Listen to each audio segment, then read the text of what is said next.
සුබ දවසක් ඔයාලා හැමෝටම ෆිෂ් ෆික්ස් එකම මම රෝෂා කලංගේ. ඉතින් අද තමයි අපේ ෆිෂ් ටෝක් පොඩ්කාස්ට් එකේ දෙවෙනි පොඩ්කාස්ට් එක කරන්නේ. ඉතින් අද පොඩ්කාස්ට් එකේ මම කතා කරන්න බලාපොරොත්තු වෙනවා අපේ ඇක්වාකල්චර් ෆීල්ඩ් එකේ අප්ඩේට් ටිකක් මුලින්ම.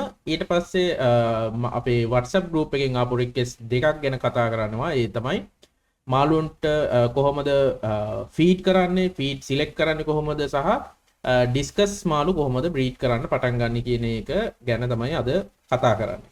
ඉතින් ওই මාතෘකා තුන අද කතා කරනවා. ඉතින් අපි මුලින්ම පටන් ගමු මොනවද ඇක්වාකල්චර් ෆීල්ඩ් එකේ අපේ දැන් මොනවද මේ දවස්වල යන නිවුස් කියලා. ඉතින් පළවෙනි නිවුස් එක තමයි නැග්ඩා ආයතනය නිවේදනය කරා ඇක්කෝ ප්ලැනට් කියලා ඉන්ටර්නැෂනල් එක්සිබිෂන් එකක් නෙළුම් කුළුණ පරිශ්‍රයේ පවත්වනවා කියලා නොවැම්බර් 21 22 23. ඉතින් මම ඒ සම්බන්ධව මම ඔයාලා ස්ක්‍රීන් එකේ පෙන්වන්නම්. ඒ සම්බන්ධව එයාලා නිකුත් කරලා තිබ්බ නිවේදනය සමාජ මාධ්‍ය ඔස්සේ. ඉතින් එයාලගේ ඔෆිෂියල් පේජ් එකෙන් තමයි මම මේක අරගත්තේ මේ නිවුස් එක. ඉතින් මේක හොඳ නිවුස් එකක් අපේ ඇක්වාකල්චර් ෆීල්ඩ් එකේ ඉන්න හැමෝටම, එක්ස්පෝර්ටර්ස්ලට, ෆාමර්ස්ලට. මේක ඕනමන්ටල් පැත්තේ විතරක් නෙමෙයි, ඇක්වාකල්චර් කියන ඒ කියන්නේ ෆිෂරීස් ඩිපාර්ට්මන්ට් එකෙන් තමයි මේක කරන්නේ, ෆිෂරීස් මිනිස්ට්‍රි එකෙන්. ඉතින් විශේෂයෙන්ම ඔය ශ්‍රිම්ප් ෆාම් නැත්නම් අනෙක් අපේ එඩිබල් ෆිෂ් නැත්නම් අපි කෑමට ගන්න මාළු සහ ඕනමන්ටල් ෆිෂ් කියන දෙකම මේ එක්සිබිෂන් එකේ පැවැත්වෙනවා. ඉතින් මේකේ ඕනමන්ටල් පැත්ත ගත්තොත් එහෙම මම ගොඩක් හොයලා බලන්න ඕනමන්ටල් පැත්ත හින්දා ඕනමන්ටල් පැත්තෙත් ස්ටෝල්ස් තියෙනවා. එක සෙක්ෂන් එකක් තියෙනවා ඕනමන්ටල් පැත්තේ. සාමාන්‍යයෙන් රුපියල් ලක්ෂ 2 ඉඳලා තමයි මේ ස්ටෝල්ස් පටන් ගන්න. ඉතින් ඔයාලට ඇක්වාප්ලැනට් වෙබ්සයිට් එකට ගියොත් එහෙම එයාලගේ ඔයාලට ඒ ස්ටෝල්ස් වෙන් කර ගැනීමේ හැකියාව පවා තියෙනවා. මගේ පුද්ගලික මතය නම් ස්ටෝල්ස් ගණන් වැඩි ඇත්තටම. ඒ කියන්නේ සාමාන්‍ය ෆාමර් කෙනෙක්ට, සාමාන්‍ය මිනිස්සෙක්ට ඇත්තටම අපෝඩ් කරන්න අමාරුයි ලක්ෂ 2ක වගේ ස්ටෝල් එකක්. ඉතින් ලක්ෂ 2 ඉඳලා ඉහළට තමයි ස්ටෝල්ස් තියෙන්නේ. ඉතින් ඔන්න ඔයාලට chance එකක් තියෙනවා. ඔයාලා කැමති නම් ස්ටෝල් එකක් දාන්න ඇක්වාප්ලැනට් එක්සිබිෂන් එකේ 2025 නොවැම්බර් 21 22 23 තමයි මේ එක්සිබිෂන් එක තියෙන්නේ. ඔන්න ඒක තමයි ලංකාව පැත්තෙන් දැනට තියෙන හොඳම නිවුස් එක. ඉතින් තව නිවුස් එකක් තියෙනවා. ඒ වගේ ඒ තමයි ඇලිගේටර් ගහ කෙනෙක් අහුවෙලා තියෙනවා ගඟකින්. රොඩ් එකකට තමයි අහුවෙලා තියෙන්නේ. ඉතින් මේක ස්ථානය නම් මට හරියට මට ආරංචි උන්නේ නැහැ. නමුත් මේක මම Facebook එකේ දැක්ක. මම මගේ Facebook එකෙත් ඒක ෂෙයා කරලා තියෙනවා. ඉතින් මම මේකෙත් පොඩි ක්ලිප් එකක් දාන්නම්. සාමාන්‍ය මීටරයක විතර ලොකු ඇලිගේටර් ගහ කෙනෙක් අහුවෙලා තියෙනවා ගඟකින්. ඉතින් මේ මාළුවා කොහොමද ආවේ කියන එක නම් තාම ඉතින් හරියටම දන්නේ නැහැ. ඒක කොහොමද ඒක බෝ වෙලාද නැත්නම් මොකක් හරි මේ දවස්වල තියෙන අයහපත් කාලගුණේ හින්දා මොන හරි දෙයක් වෙලාද දැන් අහගෙන ගිහිල්ලා වගේ නැත්නම් පොණ්ඩේකින් උතුරලා හැම යනවනේ. ඒ වගේ ගිහිල්ලාද නැත්නම් කලින් කවුරු හරි දාපු එක්කෙනෙක්ද හරියටම දන්නේ නැහැ. නමුත් අහු වෙලා තියෙනවා. ලොකු මාළුවෙක් මීටරයක විතර, සාමාන්‍ය මීටරයක විතර සයිස් මාළුවෙක්. ඔයාලට මේ වීඩියෝ එක බලපුවම පෙනේ. රයිට්. ඕක තමයි දෙවෙනි එක. ඊට පස්සේ තුන්වෙනි එක තමයි මෙක්සිකෝවේ ඔයිල් රිග් එකක්. ඒ කියන්නේ අපි මෙක්සිකෝවේ ඔයිල් ගන්න, අපි ගැඹුරු මුහුදේ විදලා ඔයිල් ගන්නවානේ. බැර මොනවද කියන්නේ මේ බොරතෙල්. ඉතින් ඒ ඔයිල් රිග් එකක ආසන්නයේදී අඩි 18ක ටූනා මාළුවෙක් කැමරා කාචයට හසු කරගන්න පුළුවන් වෙලා තියෙනවා. ඒ ඔයිල් රිග් එක නිරීක්ෂණය කරන රිමෝට් කන්ට්‍රෝල් සබ්මරීන් එක කැමරාවක. ඉතින් තමයි මේක සටහන් වෙලා තියෙන්නේ. ඉතින් දැනට එස්ටිමේට් කරලා තියෙන දිග තමයි මේ මාළුවා මේ අඩි 18ක් දිගයි කියලා. ඉතින් ඒක එස්ටිමේට් කරලා තියෙන දිගක්. ඉතින් දැනට විද්‍යාඥයන් මම දැකපු විදිහට දැනට විද්‍යාඥයන් ඒ දිග තහවුරු කරගන්න අවශ්‍ය කරන වැඩ කටයුතු කරගෙන යනවලු. ඉතින් ඒ දිග තහවුරු වුණොත් අඩි 18 කියන එක, මොකද මේ අඩි 18 කියන එක අරගෙන තියෙන්නේ ඒක බටයක්. ඔයිල් රිග් එකේ ඒ බටයක් අඩි 4ක් පළලයි කියලා තමයි තියෙන්නේ. ඒතකොට මේ බටේට සාපේක්ෂව අර මාළුවගේ සයිස් එක බලලා තමයි දිග ගණනය කරලා තියෙන්නේ. ඉතින් විද්‍යාඥයන් තව ඒ ගණන ඇකියුරේට් කරගන්න උත්සාහ කරනවා කියලා තමයි තියෙන්නේ. ඉතින් ඒක සහ ඒ කියන්නේ ඒ අඩි 18 කියන එක අපි ඒක ස්ථාවර වුණොත් සනාථ කරගත්තොත් මේ තමයි දැනට ලෝකේ වාර්තා වෙලා තියෙන ලොකුම ටූනා මාළුව බවට පත් වෙන්නේ. ඉතින් මේ වගේ අඩි 18ක ටූනා මාළුවෙක් දැනට ලෝකේ තාම වාර්තා වෙලා නැහැ. ඉතින් එහෙම වුණොත් මේ මාළුව තමයි ලෝකේ දැනට වැඩි ලොකුම ටූනා මාළුව බවට කැමරා කාචයකට අහු කරගන්න පුළුවන් වෙලා තියෙන්නේ. ඉතින් ඒකත් විශේෂ දෙයක්. තව එකක් තමයි මීට දවස් 10කට වගේ කලින් ඩොකියුමන්ටරි එකක් මම දැක්කා YouTube එකේ දාලා තියෙනවා. මම ඒකේ description එකක් දානවා. මම පොඩි වීඩියෝ ක්ලිප් එකකුත් දාන්නම් ස්ක්‍රීන් එකේ.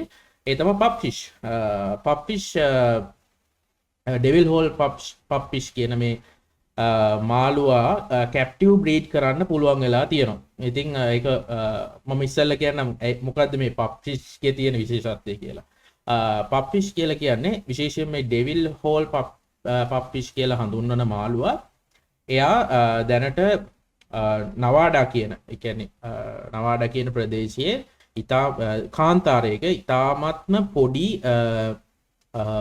පොඩි නිකන් අපි මොකක්ද කියන්නේ පොඩි නිකන් කනල් එකක වගේ තමයි මේ මාළුවා වාර්තා වෙන්නේ ලෝකේ මේ මාළු ඉන්නේ එතන විතරයි. කියන්නේ පොයින්ටඩ් එන්ඩමික් මාළුවෙක්.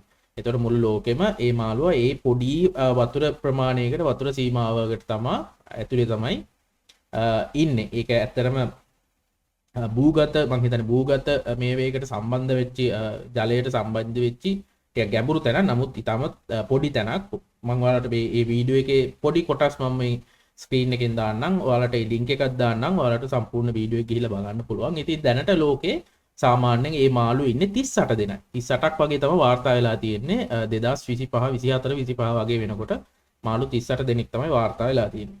එතකොට දැන් මේ විද්‍යාඥයින්ට පුළුවන් වෙලා තියෙනවා තව මාළු 19 දෙනෙක් කැප්ටිව් බ්‍රීඩ් 19 දෙනෙක් ඒ ස්ථානයට මුදා හරින්න. මේ මාළුන්ගේ තියෙන විශේෂත්වය තමයි ඊ타ත්ම කටුක පරිසරයක තමයි මේ මාළු ජීවත් වෙන්නේ. සාමාන්‍ය ෆැරන්හයිට්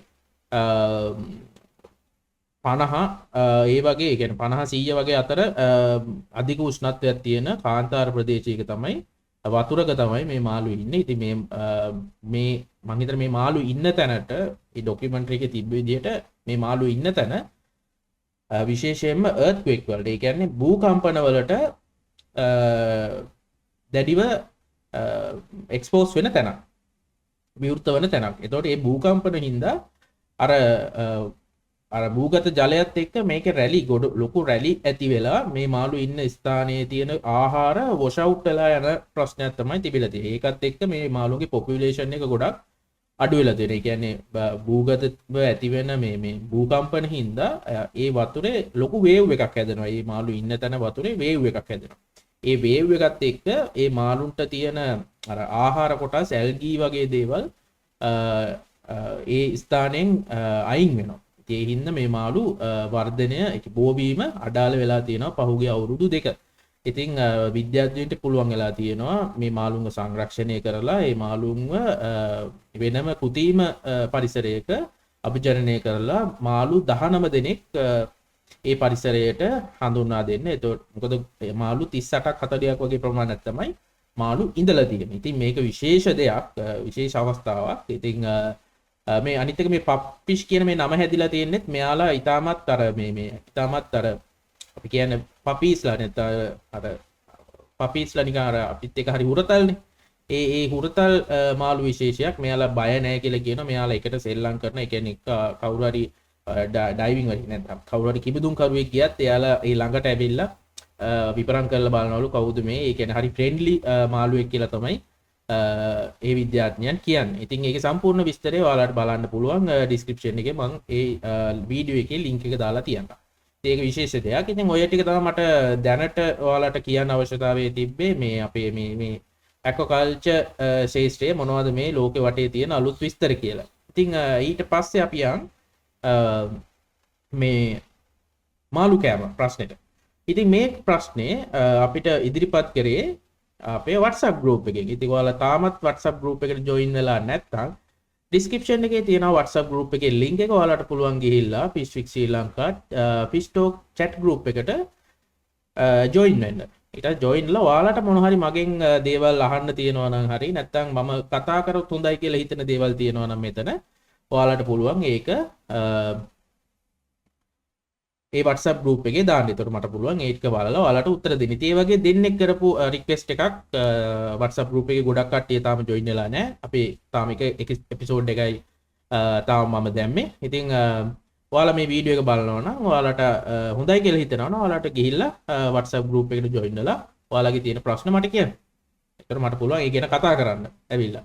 ඉතින් ඔයාට ඒ වගේ ප්‍රශ්න දෙකක් සම්බන්ධයෙන් තමයි මම අද කතා කරන්නේ. ඒ තමයි එකක් කොහොමද මාළු කෑම තෝරගන්නේ සහ මාළුන්ට කන්න දෙන්නේ කොහොමද කියන එක. ඉතින් ඒක මම සාමාන්‍ය මේක හරි complicated ප්‍රශ්නයක්. සාමාන්‍ය ගොඩක් ඇකියුරේට්ලි උත්තර දෙන්න අමාරුයි පොදුවේ. මොකද මාළුවාගේ මාළුවට ගොඩක් දේවල් වෙනස් වෙන හින්දා මට පොදුවේ තනි උත්තරයක් දෙන්න අමාරුයි. ඉතින් මම හින්දා හැමෝටම ගැලපෙන විදිහට මම මේක ඊටමත් සාරාංශගතව ඔයාලට කියන්න. හරි. ඉතින් ඉස්සෙල්ලා මාළු කෑම එකක් අපි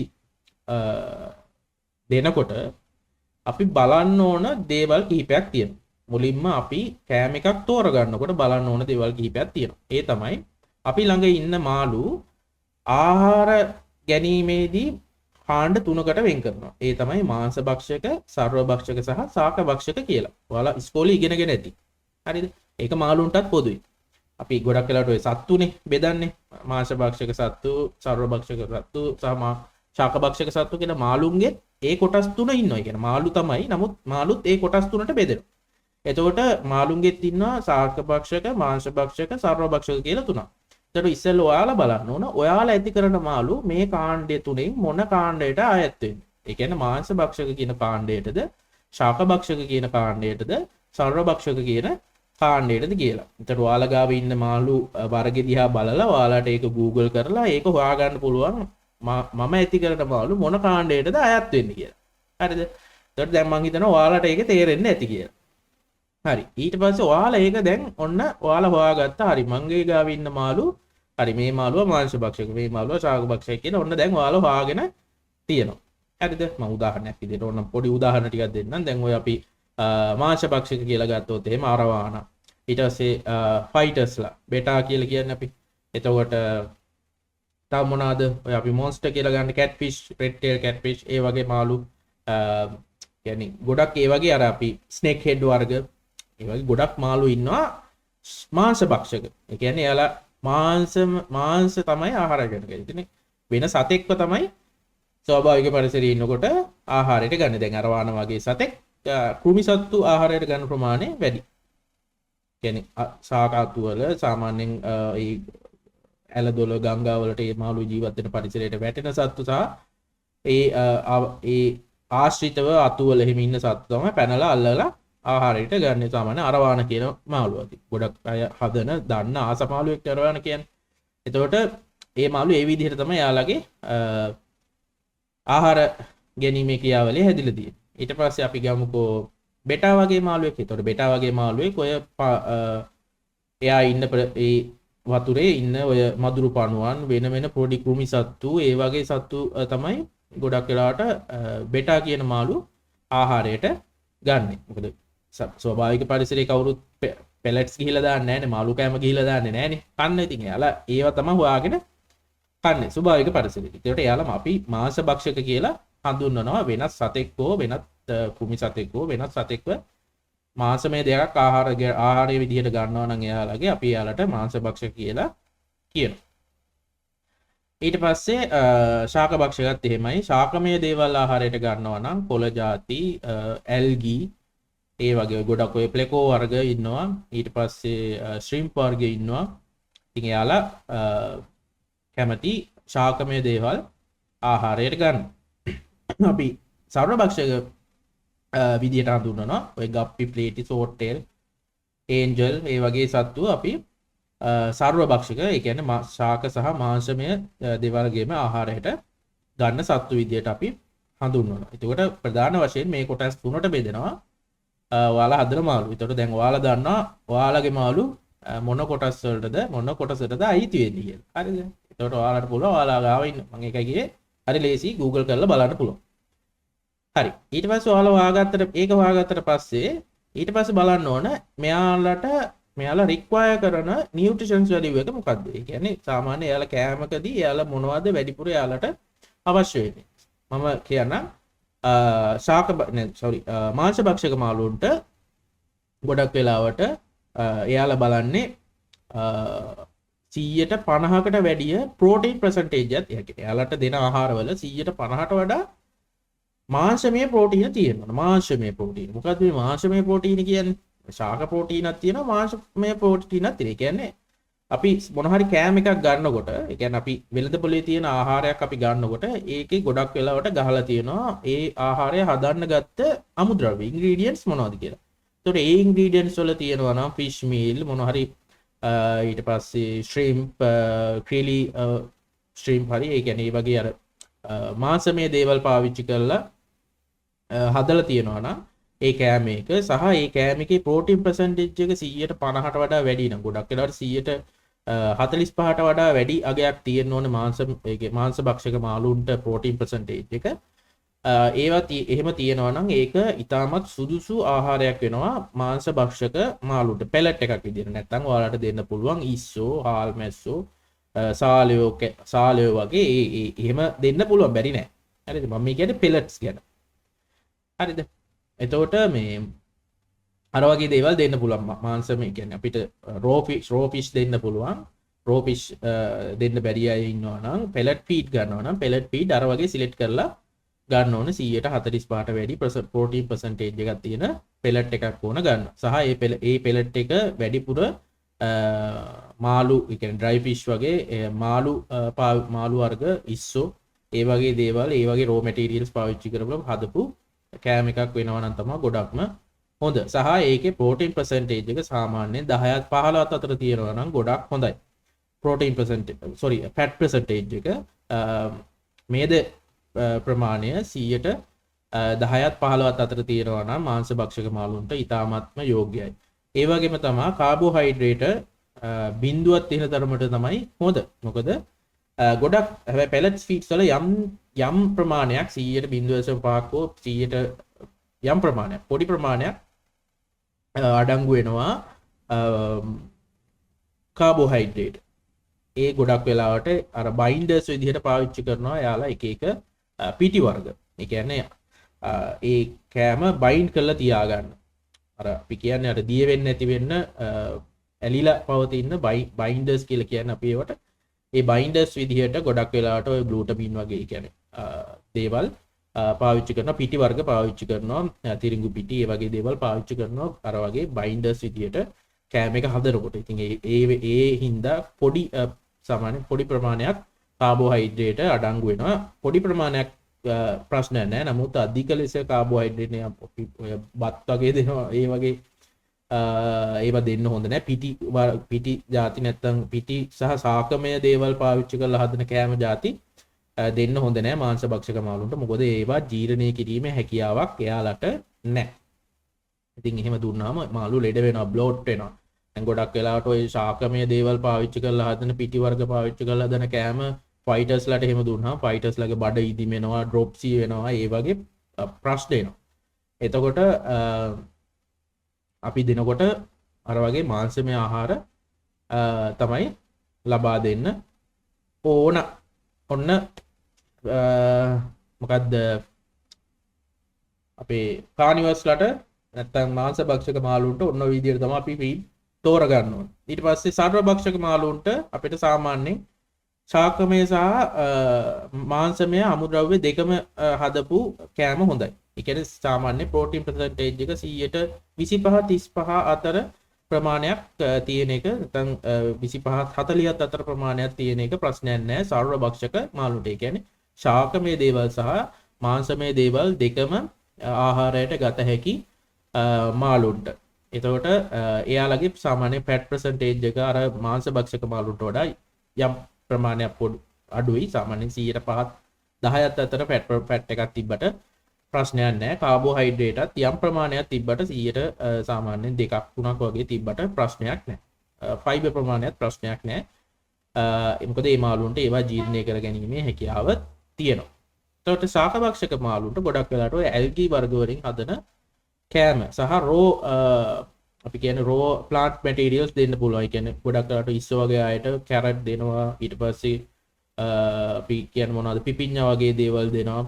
ඒව දුන්නට ප්‍රශ්නයක් නැහැ. මොකද ඒ සත්තු මාංශ ශාක භක්ෂක සත්තු ඒ ශාකමය දේවල් ජීර්ණය කර ගැනීම හැකියාව ඒ සත්තුන්ට තියෙනවා. නැත්නම් ශාකමය දේවල් හදලා හදන ගොඩක් අයට ස්පිරුලිනා වගේ ඇල්ගි වර්ග දාලා හදන ෆිෂ් ෆීඩ් තියනවා වෙළඳ පොලේ ගන්න. ඒ ෆිෂ් ෆීඩ් දීන්නට ප්‍රශ්නයක් නැහැ ශාක භක්ෂක මාළුන්ට.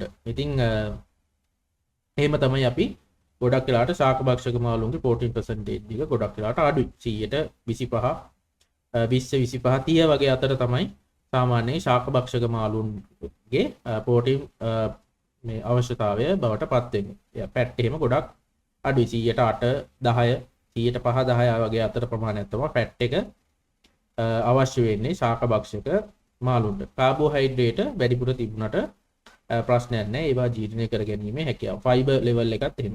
ඒවා ජීර්ණය කර ගැනීමේ හැකියාව ඒ සත්තුන්ට තියෙනවා. එයාලගේ ආහාර මාර්ග පද්ධතිය හැදිලා තියෙන්නේ ඒවා ජීර්ණය කර ගැනීමේ හැකියාවට. එයාලට ඒවා ජීර්ණය කරන්න අවශ්‍ය කරන එන්සයිම් එහෙම එයාලගේ ශරීරයෙන් නිපද වෙනවා.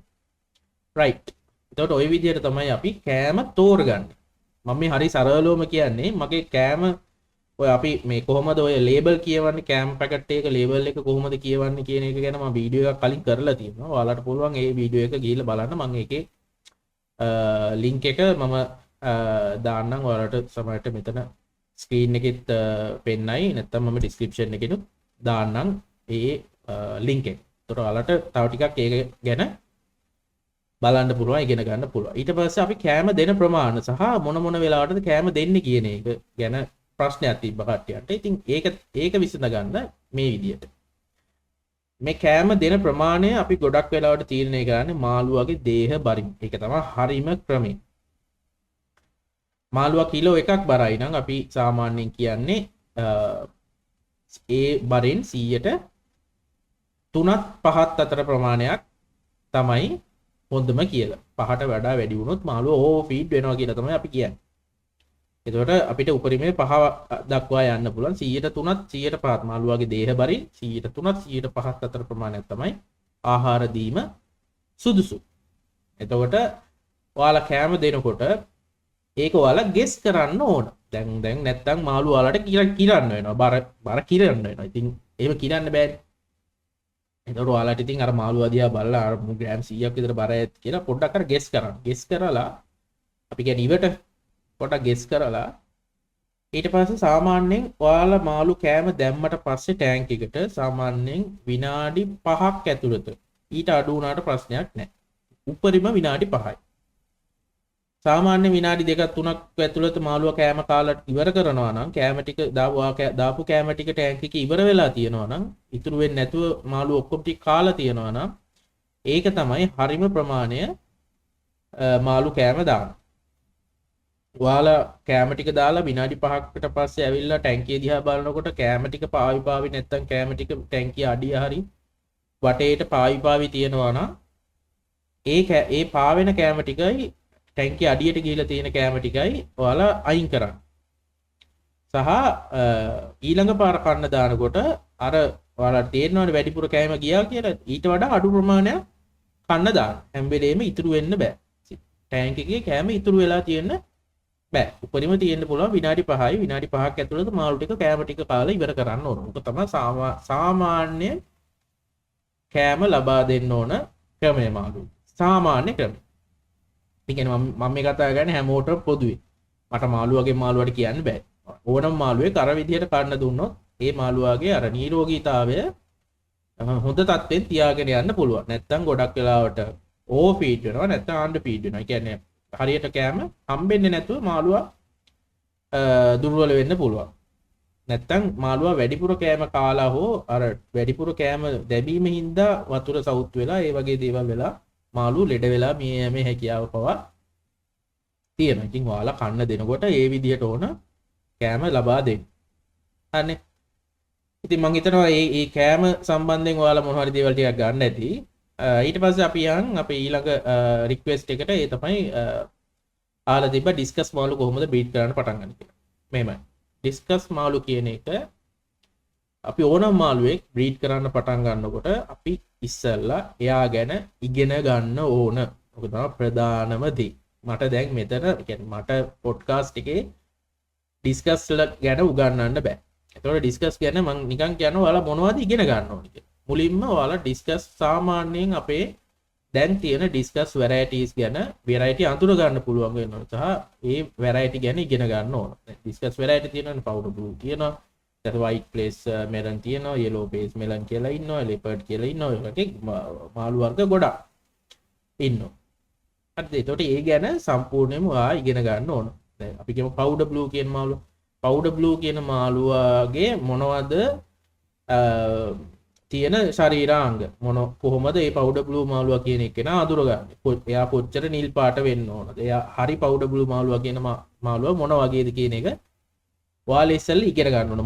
මේ මාළු බ්‍රීඩ් කරන්න කලින් මම මේ කියන්නේ බ්‍රීඩ් කරන්න කලින් ඔයාලා යම් කාලයක් අරගෙන මේ මාළු ගැන ලොකු අධ්‍යයනයක් කරන්න ඕන.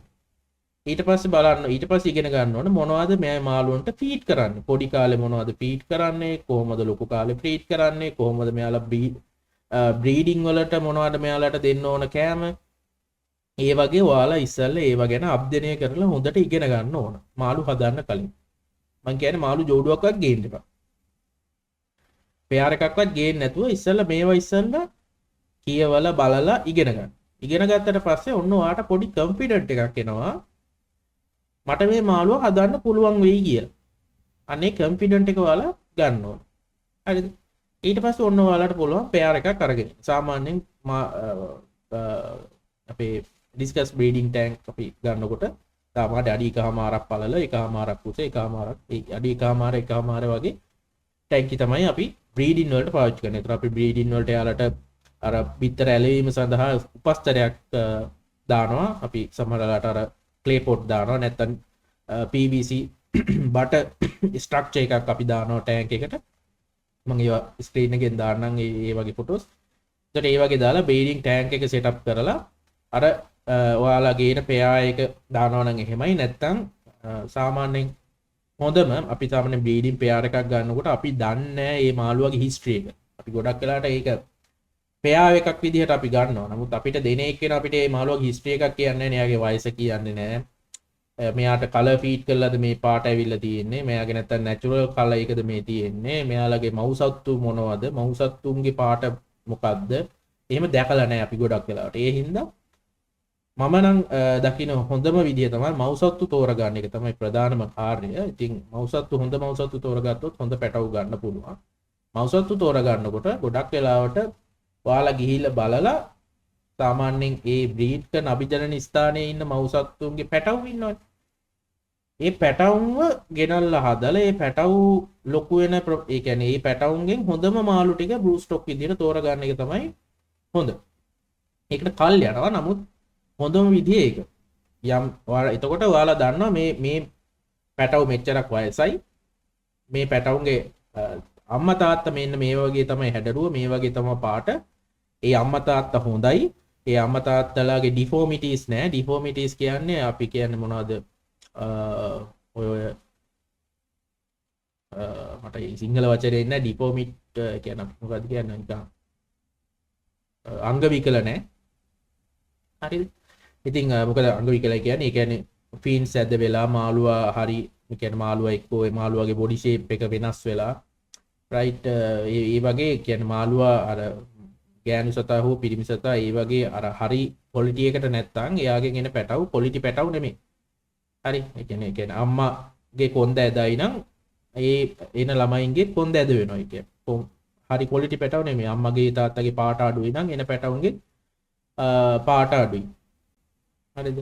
ඉතින් ඒ වගේ අර ඒ මව්සත්තු තෝරගන්න එක තමයි නිවැරදිවම කරන්න ඕන දේ. ඉතින් ගොඩක් වෙලාට අර අපි කෙලින්ම මව්සත්තු දෙන්නෙක් කියලා ජෝඩුවක් ගත්තාම අපි දන්නේ නැහැ හිස්ටරි එක. මේ මාළුවාගේ අම්මලා අත්තලා කොහොමද කියලා දන්නේ නැහැ. ඉතින් ඒ හින්දා ගොඩක්ම හොඳ පැටවු අර එහෙම දන්න මාළු පෙයාර එකක් දාපු පැටවු අරගෙන ඒ පැටවුන්ගෙන් හොඳ මාළු ටිකක් සිලෙක්ට් කරලා ඒ මාළු ලොකු කරලා පෙයා කරගෙන මාළු හදන එක තමයි හොඳ. ඉතින් ඩිස්කස් නෙමෙයි ඒන්ජල් වගේ ඒ වගේ මාළු විශේෂ හැම එකෙම වගේ ඒ වගේ බ්‍රීඩ් කරන්න පුළුවන් නම් හොඳයි. අරකට නරක නැහැ කියන්නේ මම කියන්නේ. අරක සම්පූර්ණයෙන් වැරදි කියලා නෙමෙයි මම. නමුත් අර අපි මව් සතා කියන කෙනා තෝරගද්දී අපි ගොඩාක් දේවල් බලන්න ඕන. අපි හරි ඕනවට ඒ කියන්නේ අපි ඕනවට එපාවට මව් සතෙක්ව අරගෙන තේරුමක් නැහැ. අපි බලන්න ඕන හොඳට ෆීචර්ස් එයාගේ ෆීචර්ස් හරියට තියනවද, පාට හරියට තියනවද, බොඩි ෂේප් එක හරියටම තියනවද, ඒ සත්තුන්ගේ තම්ම තාත්තගේ පාට හරියට තියනවද, බොඩි ෂේප් එක හරියට තියනවද කියලා පොඩ්ඩක් අපි ඒ ගැන අධ්‍යයනයක් කරන්න ඕනේ. එතකොට තමයි මේ පරම්පරාවෙන් අපිට හොඳ ඥාන ටිකක් අරගෙන එන්න පුළුවන් වෙන්නේ. ඉතින් ඒක විශේෂයි. ඉතින් ඩිස්කස් මාළු බ්‍රීඩ් කරනකොට මුලින්ම අර වගේ ඉස්සෙල්ලා ඉගෙන ගන්න ඕන බ්‍රීඩින් ගැන සහ මාළු ගැන.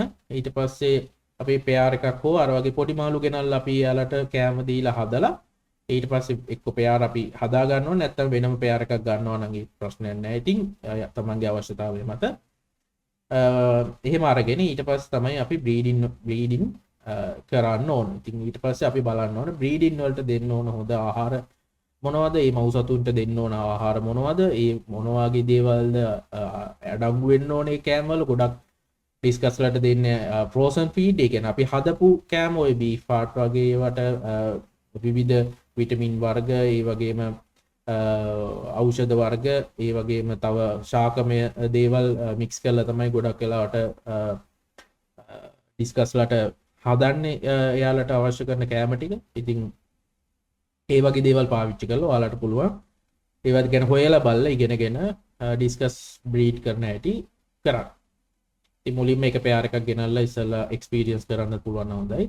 ඉතින් සාමාන්‍යයෙන් පැටව් දැන් මාළු පැටව් දැම්මට පස්සේ ඒ පැටවුන්ව ලොකු කරන්න යම් කාලයක් මව් සත්තුත් එක්ක තියන්න පුළුවන්. ඒක එක්ස්පීරියන්ස් එකත් එක්ක ගොඩක් අය සමහරු මව් සත්තුත් එක්ක තියන්නේ නැහැ.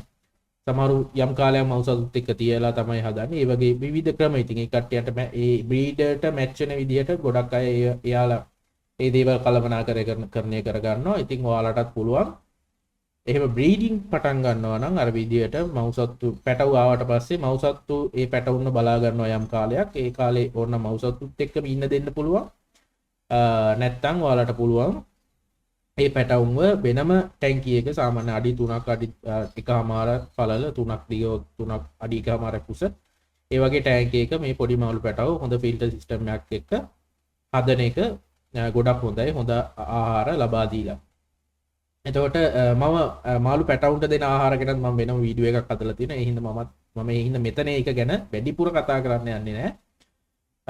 ඔයාලට අවශ්‍ය නම් මාළු පැටවුන්ට දෙන කෑම ගැන මොන හරි දෙයක් දැනගන්න මම ඩිස්ක්‍රිප්ෂන් එකේ දාන්නම් ඒ වීඩියෝ එකත්. ඔයාලට පුළුවන් ඒකත් ගිහිල්ලා බලන්න. බලලා ඉතිනුත් යම් දෙයක් ඉගෙන ගන්න පුළුවන්. හරි. එතකොට ඔන්න මම පොඩ්ඩක් ඩිස්කස් ගැනත් කතා කරා. අපේ ෆිෂ් ෆීඩ් ගැනත් කතා කරා. ඒ වගේම පොඩි අප්ඩේට් ටිකකුත් දුන්නා අපේ ශේෂ්ත්‍රයේ. ඉතින් අදට එහෙනම් මම සමු ගන්නම් මගේ පොඩ්කාස්ට් එකෙන් ෆිෂ් ටෝක් පොඩ්කාස්ට් එක. ඉතින් මේක හොඳයි නම් ඔයාලටත් මොන හරි දේවල් දැනගන්න තියෙනවා නම් ජොයින් වෙන්න අපේ Discord channel එකට, අපේ WhatsApp group එකට. මේ දෙකේම links තියෙනවා description එකේ. ඔයාලට ගිහිල්ලා join වෙන්න පුළුවන්. join වෙලා ඔයාලට ඊළඟ podcast එකේදී මොන හරි දෙයක් දැනගන්න තියෙනවා නම් අහන්න තියෙනවා නම් ඔන්න ඔයාලට ඒක අහන්න අවස්ථාවක් තියෙනවා. බලමු ඊළඟ podcast එකේදී සමහරට වෙනසක් වෙයි. මට තව කවුරු හරි සම්බන්ධ කරගන්න පුළුවන් වෙයි ඊළඟ podcast එකේදී. මම බලනවා ඉතාමත් ඉක්මනින් කවුරු හරි සම්බන්ධ කරගෙන ඔයාලට අලුත් දෙයක් ලබා දෙන්න ඉදිරි පොඩ්කාස්ට් වලදී. හරි, එහෙනම් අපි අදට මේ පොඩ්කාස්ට් එක නවත්වනවා. එහෙනම් මම ගිහිල්ලා එන්නම්. සුබ දවසක් හැමෝටම.